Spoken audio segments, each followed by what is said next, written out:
एकनाथ शिंदे उपमुख्यमंत्री झाल्यावर पहिल्यांदाच त्यांच्या साताऱ्यातल्या दरे गावात आलेत। यावेळी उपमुख्यमंत्र्यांनी शेतात पाहणी सुद्धा केली। यावेळी त्यांनी शेतीचा आणि पर्यटनाचा फायदा कसा होणार असंही माझाशी बोलताना याबद्दल चर्चा करून त्यांनी सांगितलं। त्यांच्याशी संवाद साधलाय आमचे प्रतिनिधी राहुल तपासे यांनी।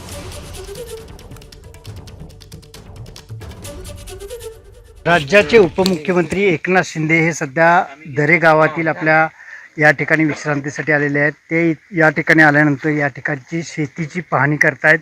या ठिकाणची जी काही शेती आहे त्याच्या अनुषंगाने माहिती घेताना आपल्याला पाहायला मिळते।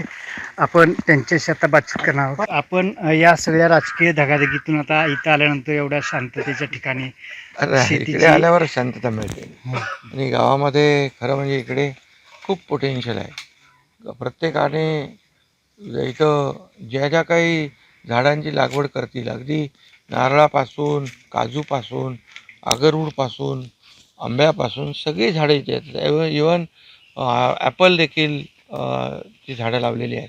आम्हाला वाटलं नव्हतं की ॲपल इथे झाडं जगतील, परंतु त्याचा देखील ग्रोथ मोठ्या प्रमाणावर आहे।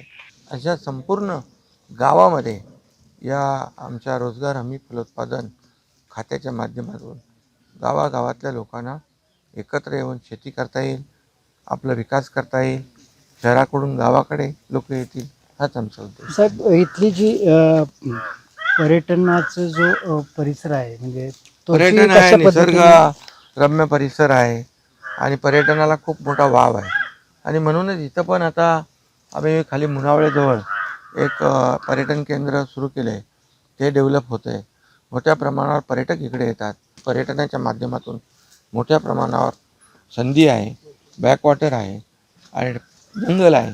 ते लोकांना सगळ्यांनाच एकांत पाहिजे आणि शांतता पाहिजे, ती या भागामध्ये आहे। नवीन महाबळेश्वर प्रकल्पाच्या संदर्भात आता डेव्हलप होताना पाहायला मिळते, कुठपर्यंत आलेलं आहे? ते पण सुरू आहे त्याचं प्रोसेस।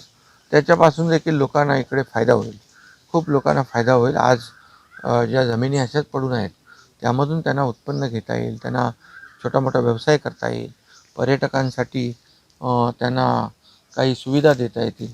त्यामुळे शेवटी त्यांचं अर्थकारण जे आहे वाढेल आणि इकॉनॉमी बूस्ट होईल आणि लोकांना फायदा होईल। कॅमेरा निलेश बावेकर सह राहुल तपासे, एबीपी माझा, सातारा। एबीपी माझा, उघडा डोळे बघा नीट।